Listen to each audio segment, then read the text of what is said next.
এগুলো যেন এক অমূল্য রতন, কারণ এইগুলো সব জায়গায় পাওয়া যায় না। সেরকমই এটি অত্যন্ত উপকারী। এগুলি হচ্ছে থানকুনি পাতা, আর যেখানে হয় সেখানে প্রতি বছরই হতে থাকে। এই যে আমাদের যে সবজি বাগান আছে, সেই বাগানে বিভিন্ন গাছের মধ্যে এইভাবে এগুলো হয়েছে।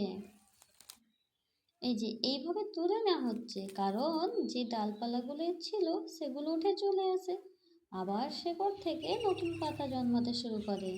সার ওষুধও লাগে না এগুলোতে, একবারও ওষুধ বা সার দেওয়া হয়নি, শুধুমাত্র জল দেওয়াই হয়েছে, তাতেই হয়েছে এই রকমের পাতা। এই যে এগুলো তুলে নেওয়া হয়েছে, আর এইগুলো বিভিন্নভাবেই খাওয়া হয়। কেউ কাঁচা চিবিয়ে খায়, কেউ বা বেটে রস বের করে খায়, আবার কেউ বা পকোড়া বানিয়ে, আবার কেউ বা তরকারি করে খায়। যে যেরকম পারে খেয়ে নেয়।